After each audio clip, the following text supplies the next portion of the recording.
Yes? Yes, Rav. So tonight is, that's Part 5. part 5 and the last one. And it's going to be Bemet, the last one. And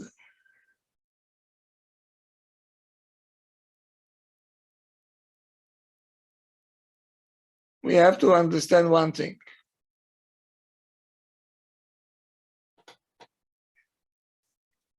Each one of us can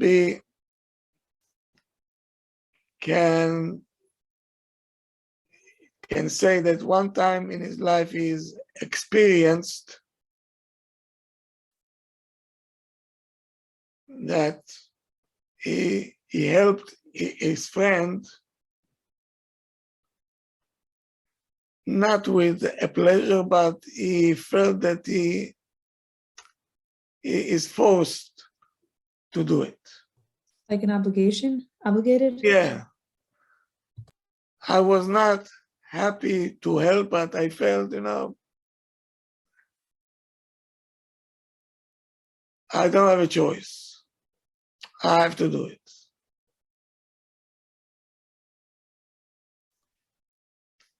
So, is it bad?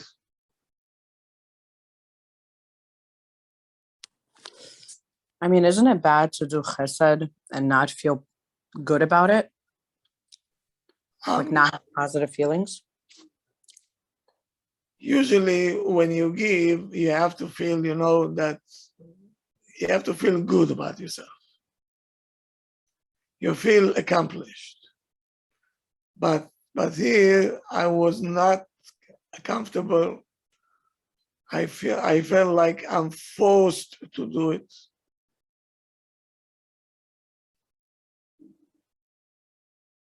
Example, you know what? After a party in the Shul, most of the people left, and we, the organizer, we had to stay there and clean. And I want to go home because I have to go home, but it's not nice to leave it like that.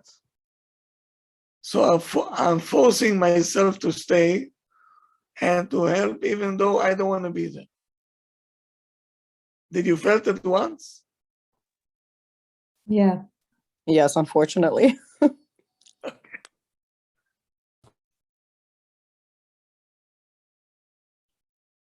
So is it bad or is it good?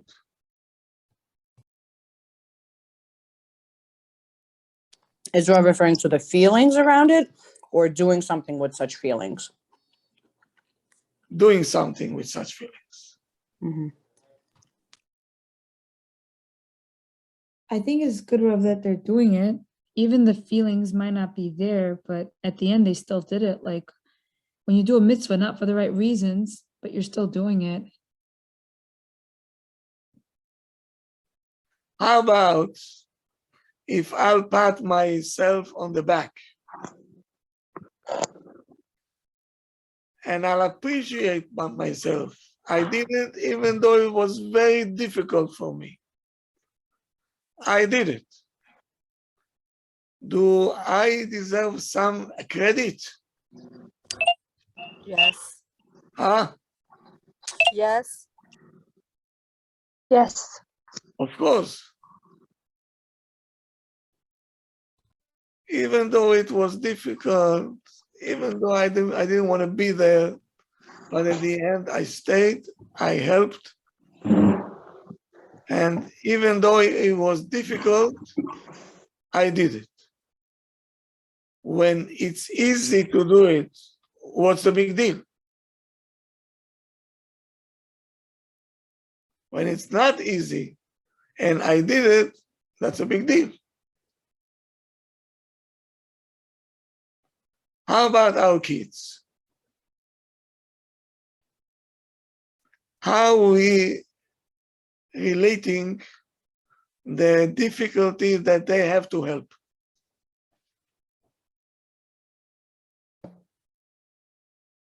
there are some kids that you need to have for them a lot of patience and a lot of effort. They have to put the kids in order to do some chesed with you. There are kids like that. Now, if you going to ask from this kind of a child that he has difficulty, I'm not calling it disability, difficulty, to help, and you asking for his help, what's going to be the reaction of the child? He's not going to be willing to do it, or he's not going to be happy about doing it. He's gonna be. So one of the reactions that you're going to see from this child is, okay, no. And you're going to tell, oof.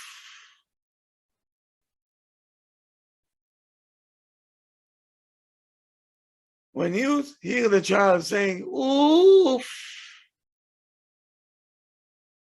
how do you react?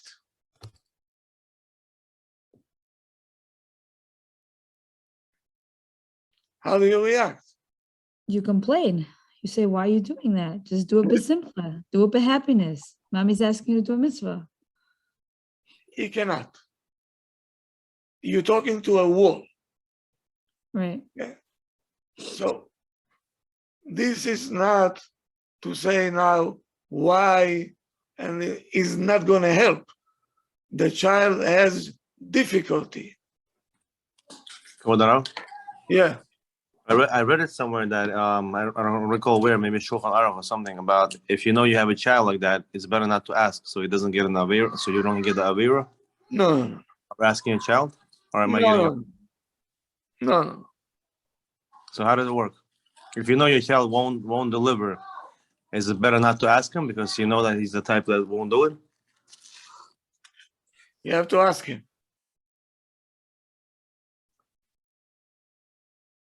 So now, when we're asking this child that we know that they have difficulties, and we're trying to revive him, and finally when he says, okay, no, oof, some parents will react as follows. If you're saying, oof, I don't need your help. Don't do me a favor, okay? Or with this kind of a face, it's better don't do anything. Don't do us a favor, okay? Go. We'll manage on our own.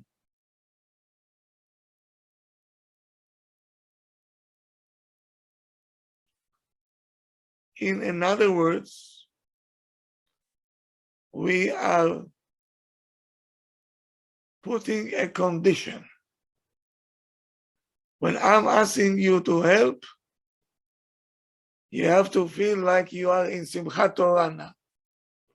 You have to be happy. And on your face, I want to see happiness. Is it fair? No. Did you see once a child saying, Mommy asked me to help. Hey, Mommy asked me to No. help. Oh, how I wish. Yes. I wish. If there is a child like this, please give me a call. Please.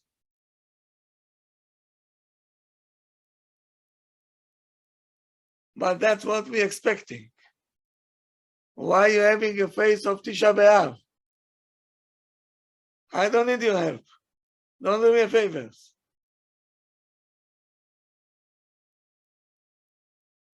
Or when they're saying oof, say oof?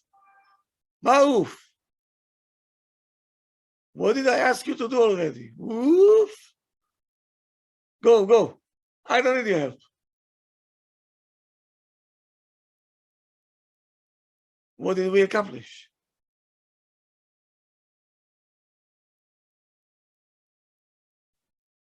Is it fair to ask a child when I ask you something to be happy?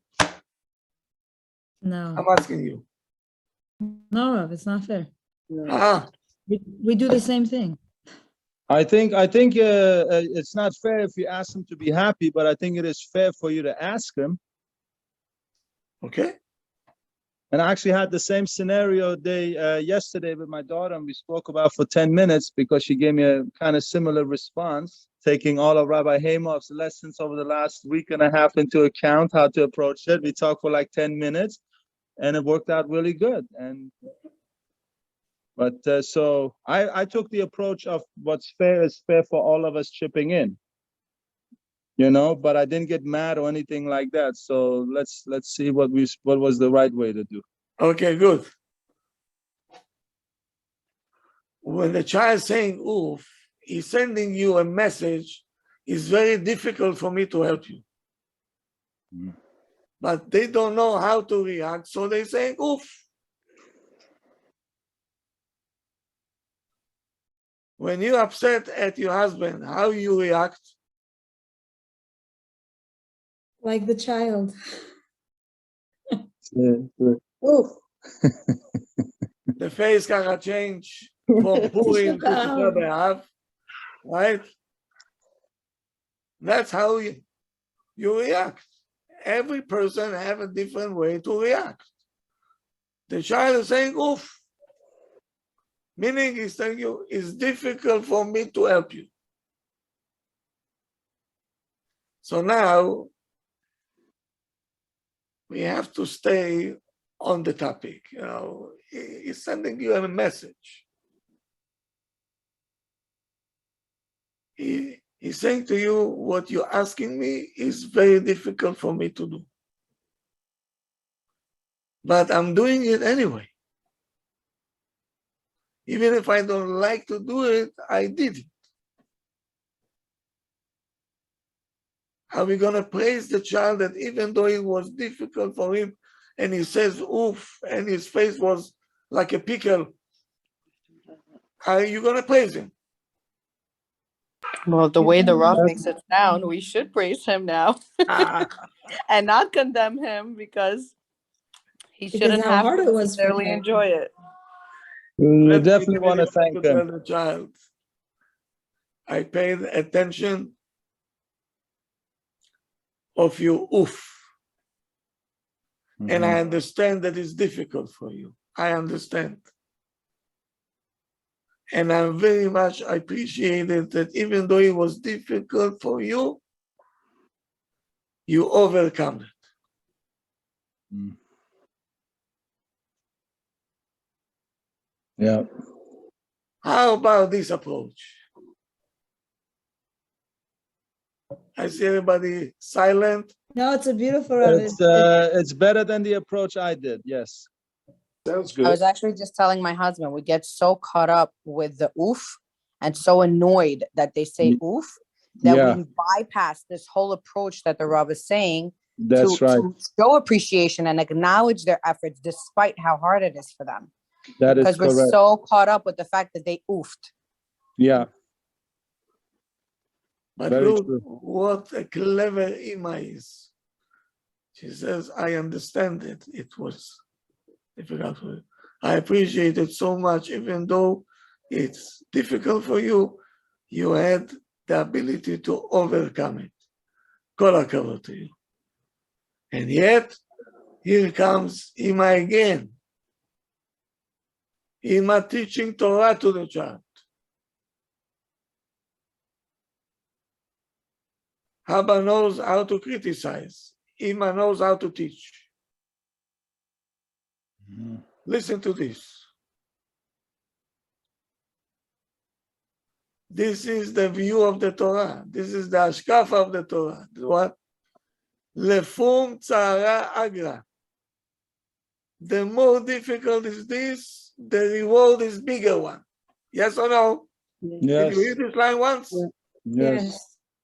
Lefum Yes, Rav. Tara Agra. It's in Aramaic.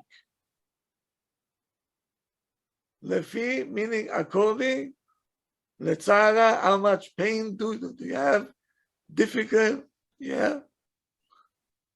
Agra. That's going to be the reward. Agra is reward. The more difficulties you have, the more reward you're going to get. So if I can tell the child, I'm so jealous at you, even though it's difficult for you, who knows what reward you're going to get now.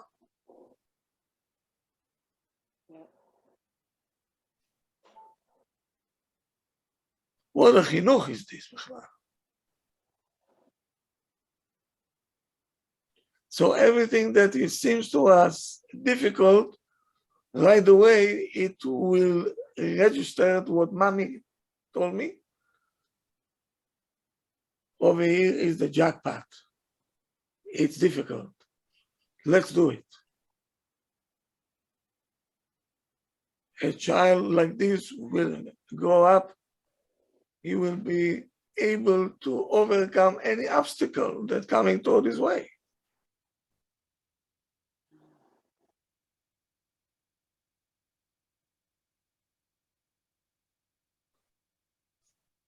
So, I'm saying it all the time, and I'll repeat it.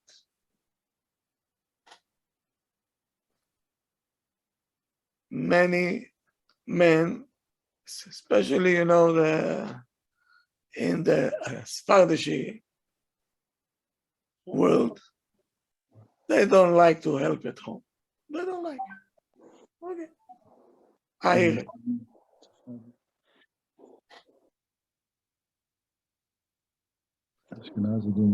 But they are bad businessmen. The bad businessmen don't do any business with him. Why? Let's say you're washing dishes, or you have to change a diaper to your infant.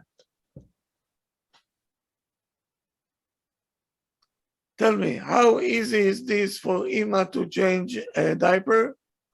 How difficult is this for Abba to change a diaper? Ima don't feel the smell.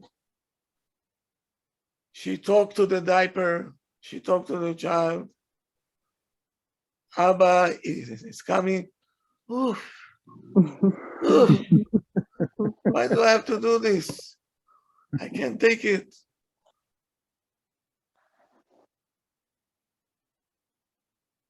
And the Gemara says, Tova echad b'tzar mimea shelo b'tzar. If you have one mitzvah that is very difficult for you, and for the other one it's easy to do, Ima has to change 100 diapers. 100, I will change one, and we get the same reward.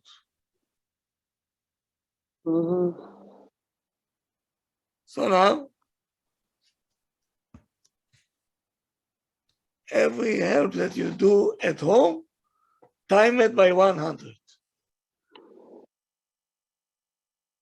Your wife have to wash 100 plates, you wash one, the same reward.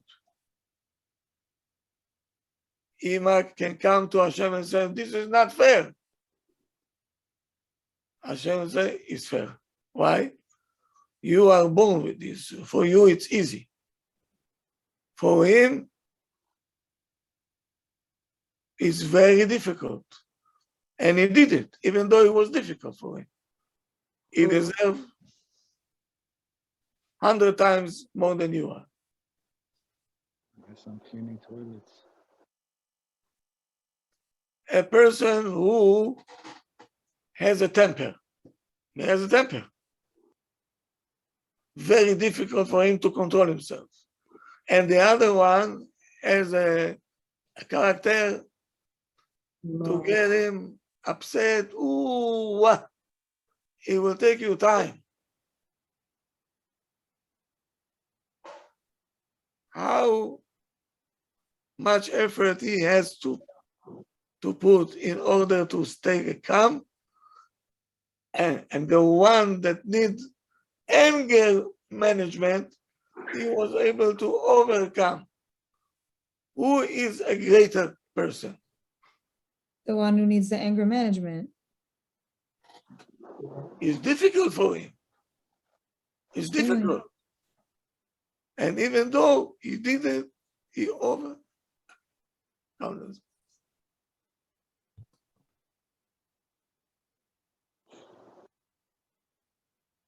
There's a very interesting Gemara, Betanit. The Gemara saying that in Eretz Israel was no rain at all. People didn't have what to drink. They decided to do Taniyot, Monday, Thursday. Monday, Thursday, and not only that, the Shmona Esrei that we say every day now became 24. They have to add 6 more that belongs to what? To the rain. And who's gonna be the Shaliach Tzibur?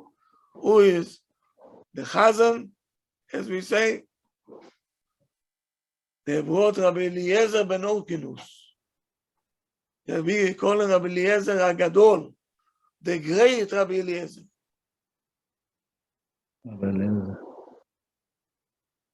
He praying. No rain. 1 time, 2 times. Next online was the student. Who was it? Rabbi Akiva, a son of converts. Rabbi Akiva came, he said, Mashiva Ruach, and the wind started to blow. Morid HaGeshem, and the rain started, tak, tak, tak, tak, tak, tak. So, Jews, right away, they're very alert. Everybody saying to each other, the student is more than the Rebbe. Rabbi Eliezer was the Rebbe of Rabbi Akiva. Look at Rabbi Akiva.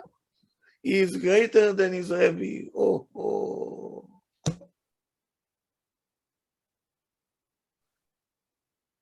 In the Shamayim, they saw this. A voice came from heaven to interfere. So people will not look at Rabbi Eliezer like he's a piece of shmate. They said, Rabbi Akiva is not greater than Rabbi Eliezer. Don't make any mistakes. The reason is Rabbi Akiva knows how to overcome his obstacles better than Rabbi Eliezer.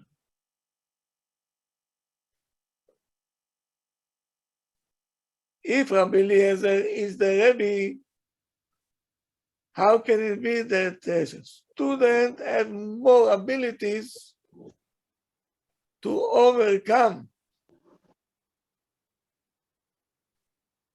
his character more than Rabbi Eliezer? He is the teacher. It's impossible.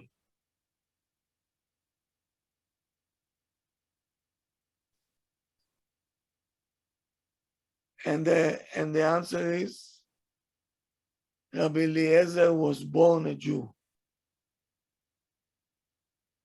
He has it inside, a character, a good character he has inside. Rabbi Akiva is coming from a convert. In order to get to the level of Rabbi Eliezer, who knows how much he had to work on himself. Because he was not born in a closed club that called Judaism. He was born outside of the club. And now we have to bring him inside until he get used to the club over here. Oh, wow. And not only this, he became so good like the head of the club. So who is? So in the Shamayim, they reward Rabbi Akiva and not Rabbi Eliezer. Why not? Because he put much more effort than Rabbi Eliezer. For Rabbi Eliezer, it was easy. To have a good character was easy for him. Not for Rabbi Akiva.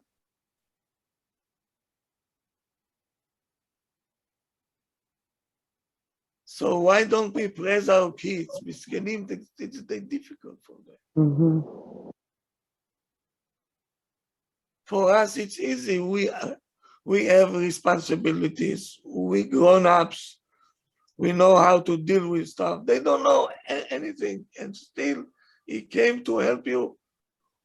Why are you making faces? Why are you making faces? What is this oof?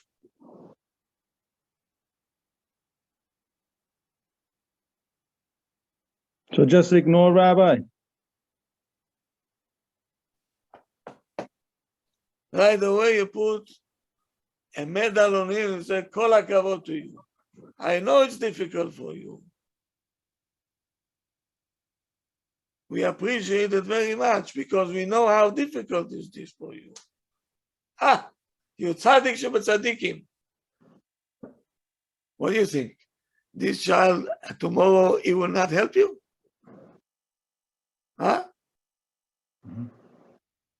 He still have the medal over here. Now he wants one here. Yeah? Absolutely. Absolutely. Listen to this now.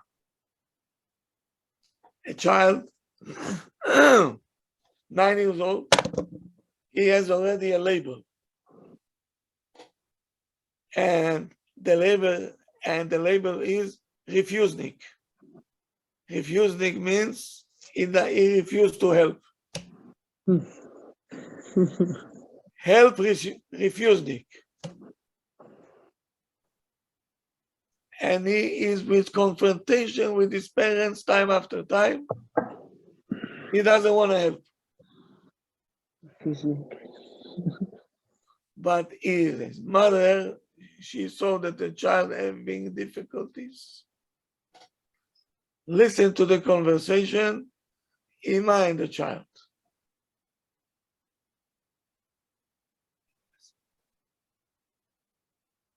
Ima,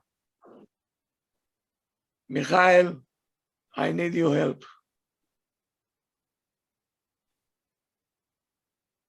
The answer is, oof, you're always asking only for me. Ima answering back. Michael, I understand that it's very difficult for you to help. I understand. But anyway, I didn't want you to miss the beautiful feelings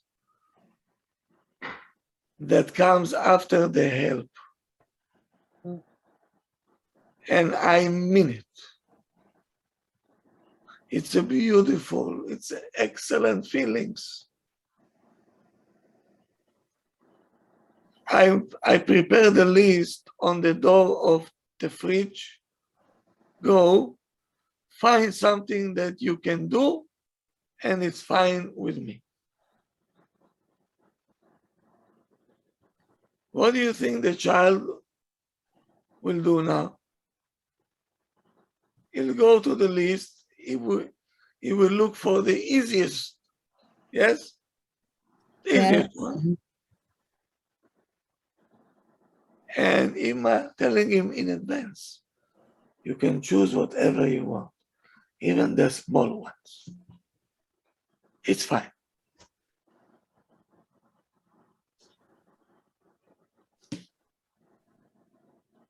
He sees that Ima not upset, not jumping, talking to him in a soft way.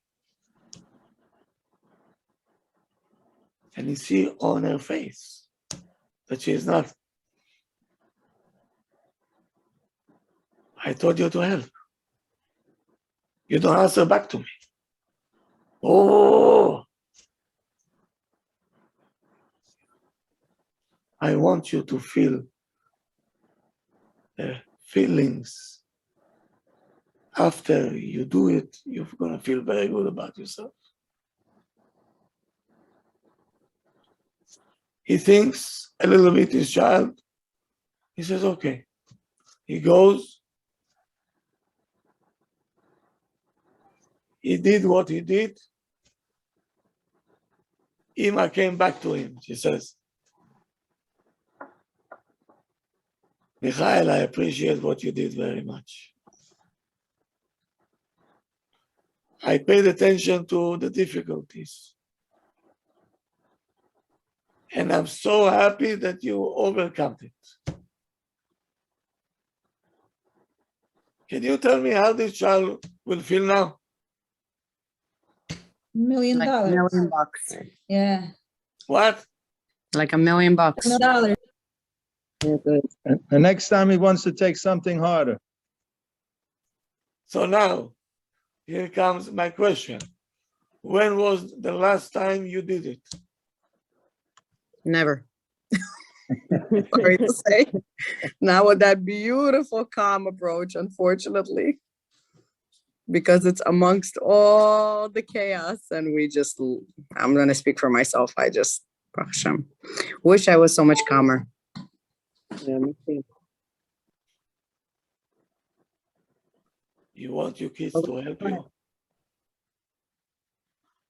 You want your kids to help you? Yes. Oh.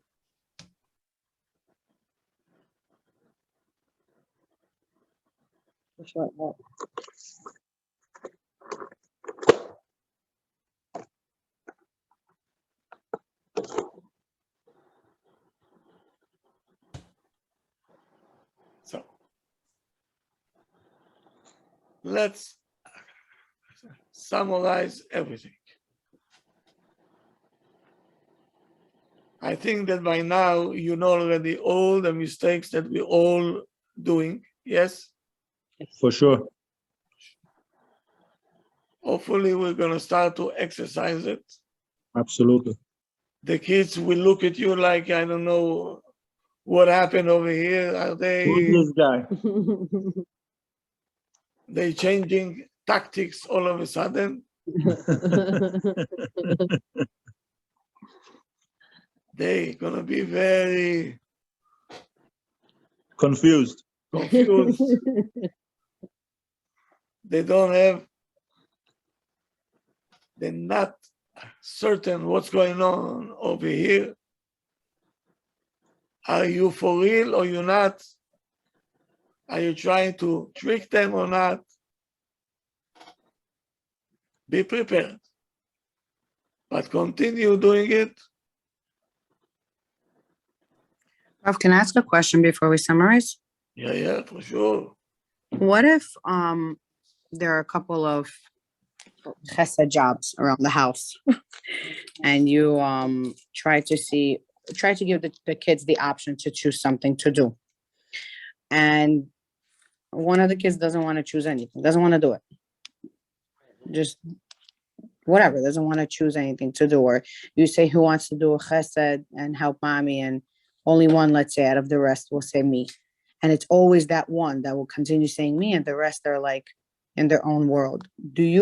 Is there a way to kind of make sure that everyone does choose something, or do you not have to, quote unquote, I'm not going to say force, but kind of ensure that everyone's choosing something. Okay. Are you aware to the fact that for this child is very difficult to help? Yeah, I know which of my kids struggle with that more than the rest. Do you have the patience to start to explain? I want to do it. I just don't know if it's, and I try to, I just don't know how much I'm getting through.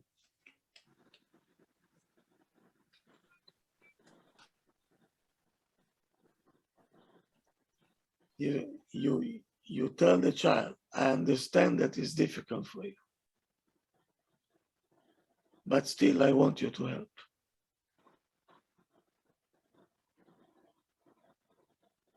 And that's it. We just leave it at that. Because you're gonna feel good about it later on, after you're done. And I'm not asking you to do something big. Choose what you want to do. And what if the child's response is that they won't feel good or they don't care to have that feeling? I'm not trying to say there should be that I'm allowing for chutzpah, but I mean, like, let's say that they don't value that necessarily, or it's like, I rather go play with my toys. I don't particularly care for that feeling. So you stay next to the child and say, for the toys, you're gonna play later on.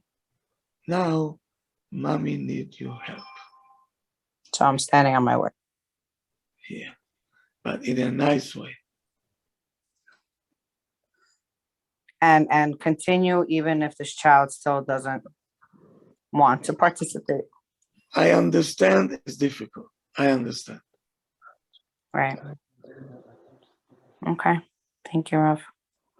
You see, part of the problem, they feel that we coming from a place like to be a boss. I don't care how you feel. You get paid, you have to do it. And they don't like it.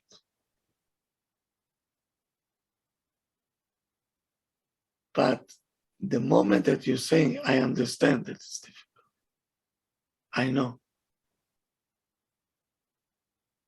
Does Rav feel like there's a particular age that would comprehend that more than others? Depends on the child, I don't know if that would resonate, let's say, like with a 3-year-old, like it would, let's say, with an older. 3 years old already, what can he do? No, like clean up his toys. Or just That's something else. or whatever it is, whatever the chesed is around the house that could be appropriate for the age. Not asking him to make my bosh. Just let's say something appropriate for his age, but he doesn't resonate with that value of you're gonna feel good after. He could care less. You choose for each child what they can do. Right, that's what I'm saying. And what if the child doesn't care? Like he doesn't care to help. Like he's a good boy, he's sweet and all that, but doesn't care. He just doesn't value doing that. 3, 4 years old, okay? What you can tell him? Take this, throw to the garbage. That's what you can do. That's all. Right. How about bribing, Rabbi? If it's like something like that, should there be like a reward system maybe? Again, up to a certain age, as I said yesterday, you weren't here. You have to understand that girls until 12 years old and boys until 13 years old, very difficult for them. Very. Because they don't have Yetzer Tov yet. Only Yetzer. So our job is to train them to give through incentives until with patience they'll come to an understanding on their own. They don't need the prizes. It will come. With time, everything comes. But we want everything. No.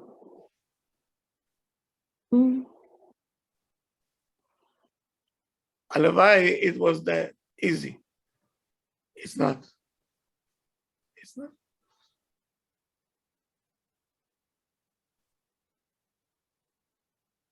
Now, imagine that you are in a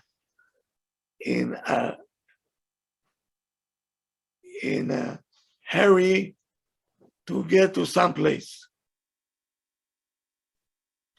and you're running, no breath, and the clock continue to tick, and the way is still long. In the middle of you, running, one person stops you and says, wait a minute, wait. Listen to me. Turn right over here, there is a cab, okay? Take a cab, and it will take you 2 minutes to get you to your final destination. You don't have to put so much effort. There is a taxi over here.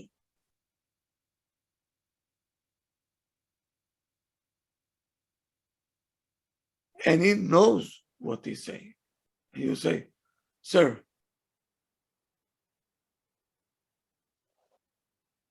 please, don't drive us crazy now. We have a job to do. Bye.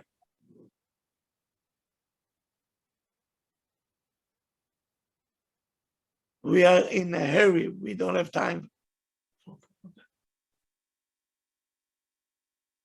If you take a cab, take you 2 minutes.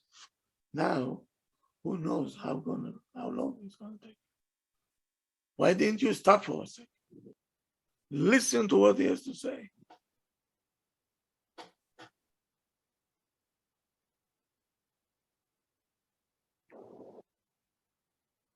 We many times acting like that.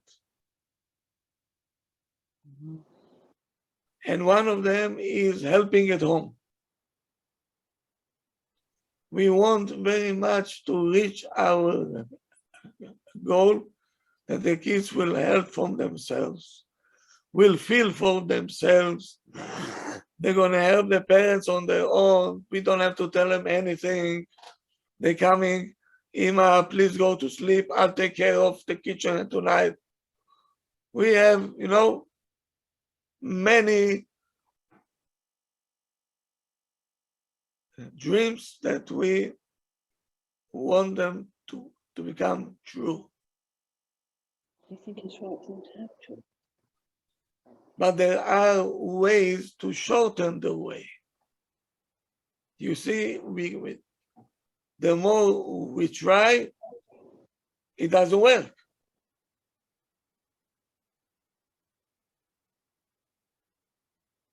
Here comes a person and say, you have to change the street. You are on the wrong street. Go right, take a cab, and you're going to reach much faster. Are we ready to change the street?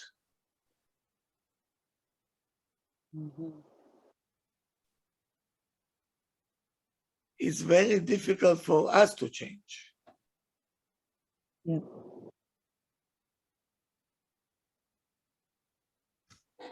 How many people really wants to learn to change their approach toward their kids? How many people like that you know? Very few. Yeah. Totally. I do. I want to go. Okay.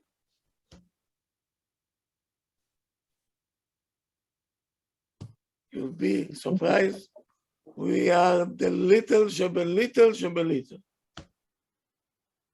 There is so many parents out there having tough time. The house is like a battlefield. Oh, God forbid.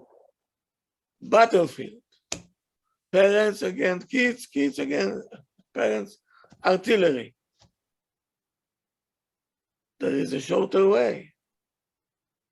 What are you doing? Change the street.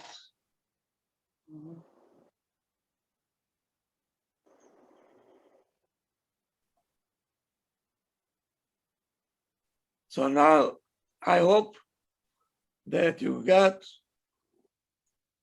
more than 5 hours about understanding what does it mean, how to reach the goal that the kids will help at home. We have to exercise it. 1 time, 2 times. We have to change our mentality also. Our approach also is not good.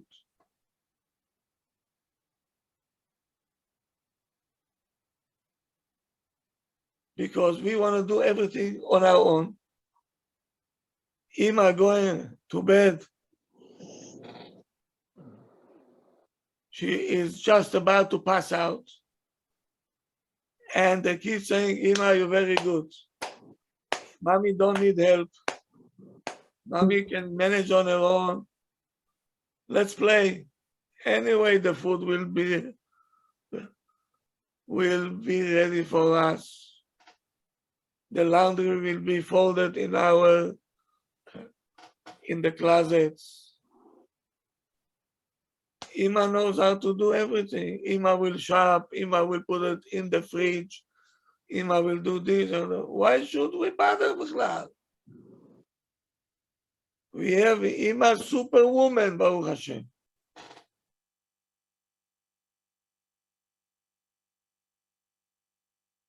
So is their fault that they don't want to help? You're not calling for help. It's our fault. You're too perfect. And when you're asking finally a child for help, he says, okay, go. Or if the child comes and says, Mommy, maybe I'll clean dishes. No. Go fix your room is more important.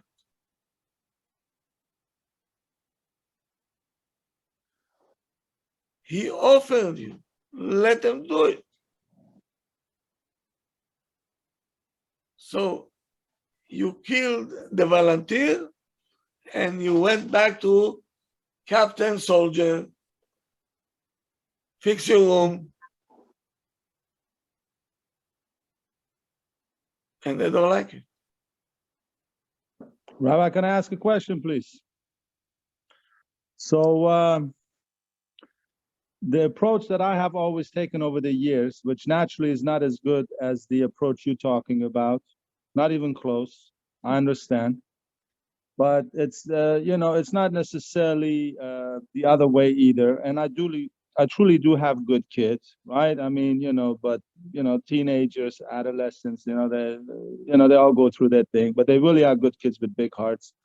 And the approach I've always taken is like more is expected out of you. You're selfish. You come from a good home. You've come from a strong culture.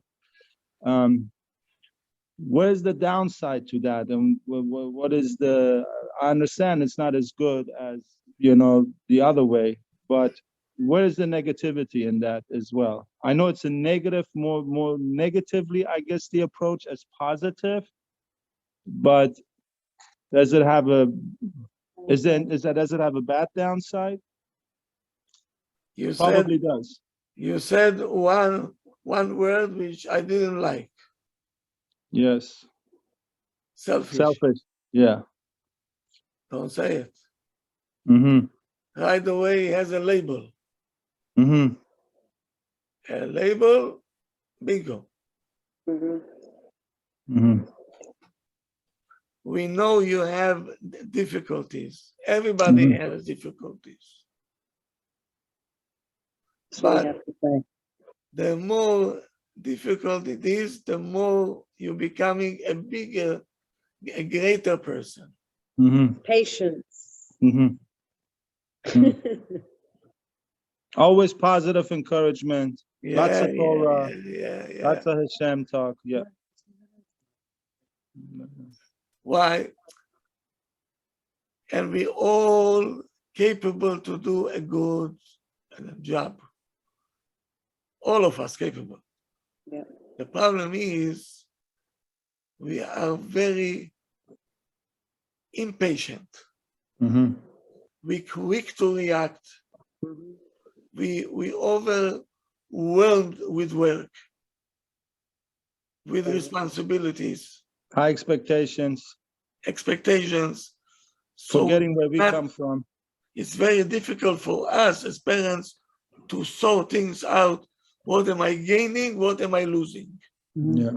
I want to fix the problem now. Yeah. Help me. Now, I don't care how you feel. I don't care what's going to be the outcome. That's it. And we forget we were kids ourselves and we were not perfect. Oh, He wasn't. I was. I was not. I tell you this much. Yeah, very true.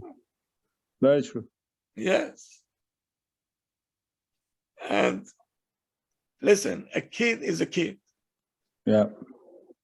He meant to be a kid.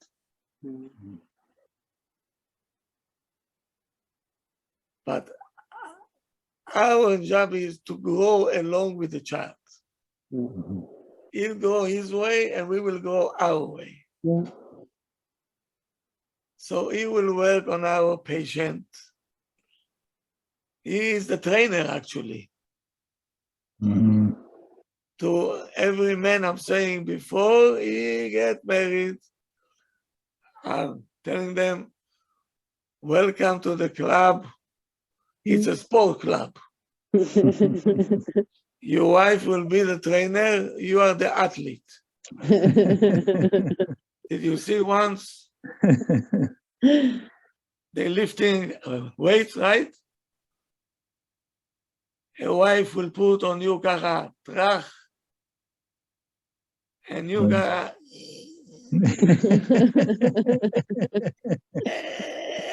And the trainer said, okay, good, stay like this, stay like this, stay like this. You're dropping up. He said, oh, if you're able to pick up 150 kilo, now we're going to put 5 kilo on each side. 160. He said, that's enough. No. If you're able to do 50, you're capable of doing 160 as well. Right? Yes. So they are the trainers, but who has the trainer don't have the muscles that we have. Mhm.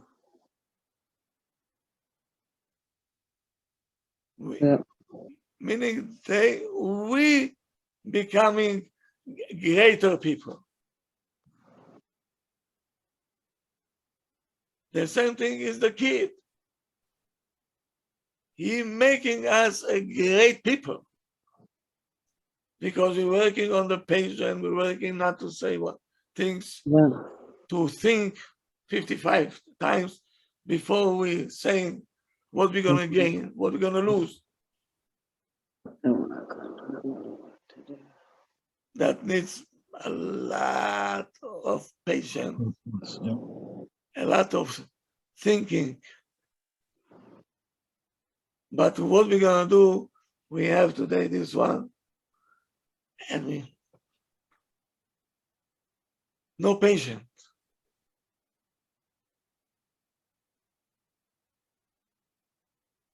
So whoever sitting on my classes always knows. Patient.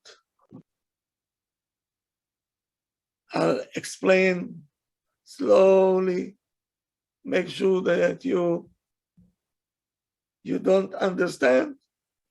One more time. You don't understand? One more time, until I know that it got over here and I can tell, why are you sitting here for?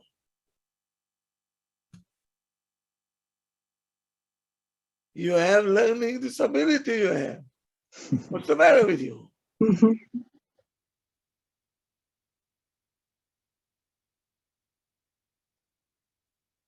You tried it this way, that way, this way, that way. You try. We don't try with our kids. I told you.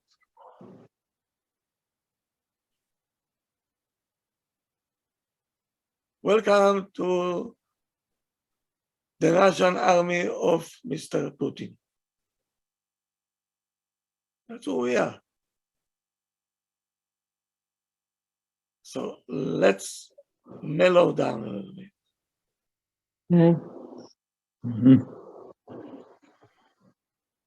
The next thing that we're going to deal with, it will be setting up boundaries at home. Okay? So you don't think that I'm coming to tell the kids to do whatever they want to do. I didn't say that. Within the boundaries, you have to know how to approach them. But the boundaries, no one will cross the boundary. No one. No matter what it takes. This language they understand, they know, and we're going to get to it. Okay? So when you have a square, when you have the boundaries, and you know nobody will cross these boundaries, everything will get much, much easier.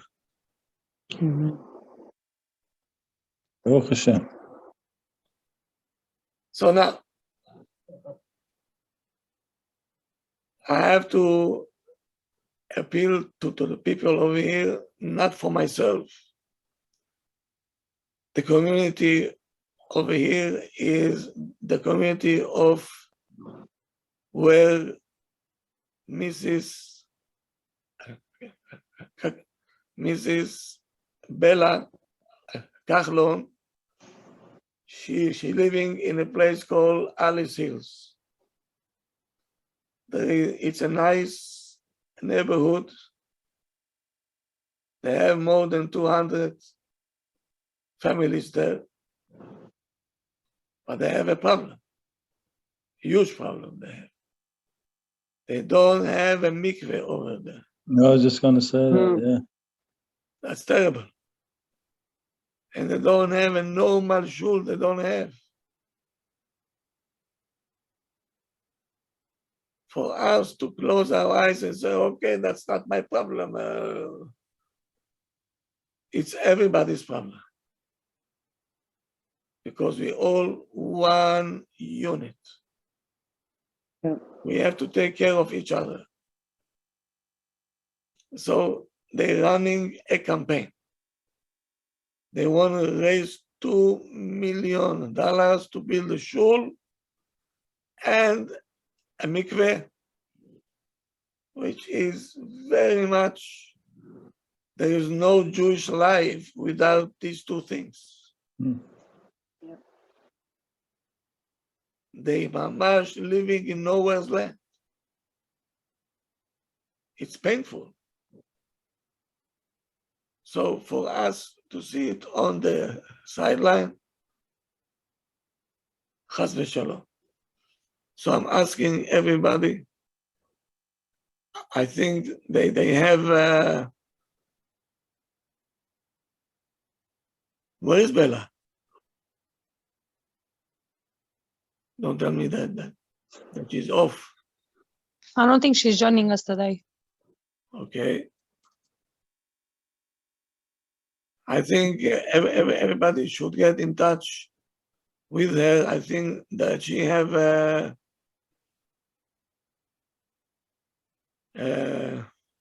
how do you call Rob, it? there's a charity link to it. Yes. Should I post it here? Yeah, please. Sure. Please, and everybody, please do as much as you can. So at least they're going to be able to come up with what they need. Now, unfortunately, I'm here here, is Rob. Bella. Here is Bella. I'm here. My apologies. I get 5 million phone calls Good. because of the Baruch Hashem, the campaign. Okay, good. So I spoke about the campaign. Please send the link to everyone that you can. Okay? Okay. We are all have to participate. Yes, Rabbi. We will. Thank Good. you, everyone. Thank you so much for Okay? all your Absolutely. support. We really need this in our community. I'm not sure what the Rav said, but we really need it. And the Rav is very familiar with our community. Too familiar. Yes. Yeah. Baruch Hashem. We're Yeah. going to get there with everyone's. Bezat Hashem. Yes.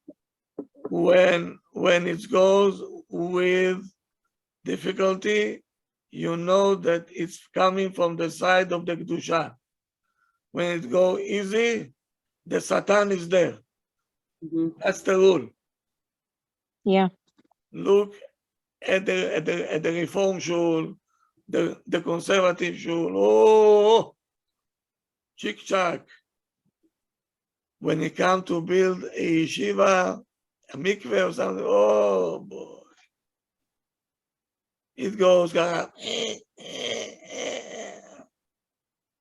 a good sign. That's a good sign. Baruch Hashem. So it's Oh. okay that I go to bed every day at 3 a.m. It's good. Good, good. Yeah. That's called public servant. That's what it is. That's good enough. Now, Thank you. tomorrow night, unfortunately, we're not going to have a class. Bella. Yes, Rav, I'm here. Please tell them that tomorrow night we have a siyum in my yeshiva. Okay. So maybe they can postpone my class maybe to Tuesday. I don't know. Okay. I will speak to them. Good. Bella I will let the Mazel Rav Tov on raising $50,000. Well, I'm raising $50,000 out of 2 million. That's what I can commit to. If I could bring more, That's I what would I love said. to. Mazel Tov. Mazel Tov. Thank you. Okay, so now, tomorrow we have Shul at 1 o'clock, right? In the afternoon. Those who can attend, okay. Not. So, Tuesday night, in Hashem, at 9 o'clock, I'll be back. So what was And the, Rabbi, what was it when you said 9:30 to us on Thursday night? What was that? I must have misunderstood. We thought class today was at 9:30. no. Only I thought- Motzei Shabbat was 9:30. Oh, Every night is at 9 o'clock. mm-hmm. No changes. Okay. Unless something very important will come up, then we will let you know. Okay. But 9 o'clock every night. Okay. Very good. And we have Mondays and Thursdays, 1 o'clock. 1 o'clock. Those are tough, but Thursday's probably better than Mondays. But yeah. Yeah. Wednesday, we have a class for ladies only Mm. at 12:45 in the afternoon. Okay? You should write everything down We so will. Yep. you'll stay tuned in. So I'll see you tomorrow at 1 o'clock. Have a good night, everybody. Nice talking to Thank you. you very Father. much. Thank you, Bye. Rabbi. Thank you for Thank everything. you. Thank you, everybody. So much. Pleasure. Thank you so much for Nice seeing everything. you. Thank Thank you. you all very Thank much. you. Thank you. Thank you.